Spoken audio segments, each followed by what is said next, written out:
10 interesting facts about Uniacorns in Tanu.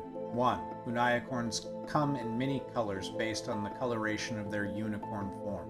There are two halves to Uniacorn society, the Groghunio, warriors, and the Agulishko, mages. Both aspects of their society view themselves as superior to the other, with the Groghunio believing the mages are weak and incapable, and the Agulishko viewing the warriors as primitive and less useful and diverse. 2. The Uniacorns did not exist at the start of Tanu like some others did in Andoria. Eventually, Feronians began to inhabit the continent of Kryn with the cities of Bladlark and the coastal island city of Gartilia. Uniacorns roamed free on this continent and thought the humans were interesting. They wished to be capable of building and expanding themselves upward and outward as human society did. Their wish became so as they wished themselves into humanoid form. Now the Uniacorns had satyr-like legs but based on a horse instead of a goat, and horse hair on their elbows and sometimes still possessing horse ears. One trait that never left was their unicorn horn. Sometimes it shrank in size to a more manageable length and weight for a human head based on the desire of the Uniacorn. 3. The Uniacorns quickly excelled at all manners of knowledge and crafts, surpassing humans' capabilities within decades of coming across them. In the year 155, their architecture was far superior to that of Gartilia or Bladlark.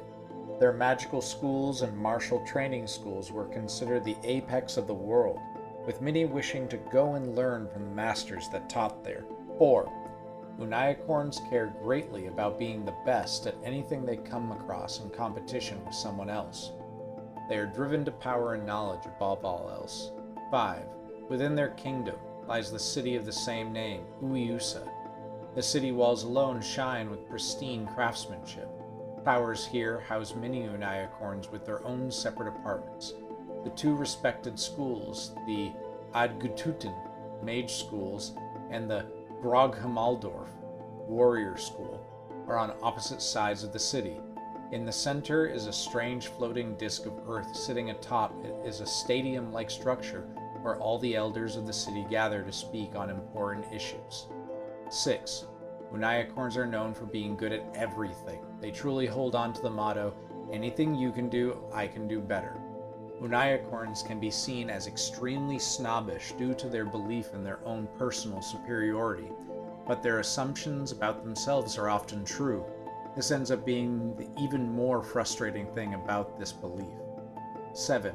Uniacorns view all languages as unnecessary and inferior to their own, with the vast majority of Uniacorns choosing to never learn a second language and only willing to speak in Uniacorn. Uniacorns also look down on those not raised inside the Uiusa society, so other races that grow up in Uiusa and speak the Uniacorn language are considered equals. 8. Uniacorns are Siptins who believe they will go to the plane of air when they pass away. They do not die from old age, but instead may wither from boredom or apathy. When a Uniacorn dies, their body fades away into the air like dust. 9. Uniacorns are not gifted at language. They are also lousy at games and other activities that do not serve to raise them up above others or serve to increase their reputation in society. 10. The Huliud Dagun Order on High is the highest order of book-learned spellcasters in the world. Considered an exclusive order, with currently only housing 212 members that were considered worthy of entering. A Dagun High, as they are called, must prove excessive magical power and capabilities to join the order. The Huliud Vaklum Order of the Blade is the highest order of swordspeople in the world, also an exclusive order, currently only housing 51 Vaklomo blades, which are considered the most highly skilled with a single longsword. There are also 102 Hungda Vaklomo, young blades, within the order, with each Vaklomo taking on 2 Hungda as their trainees. If the Hungda ever acquire enough skill to prove themselves to their Vaklomo, they will also ascend into the order.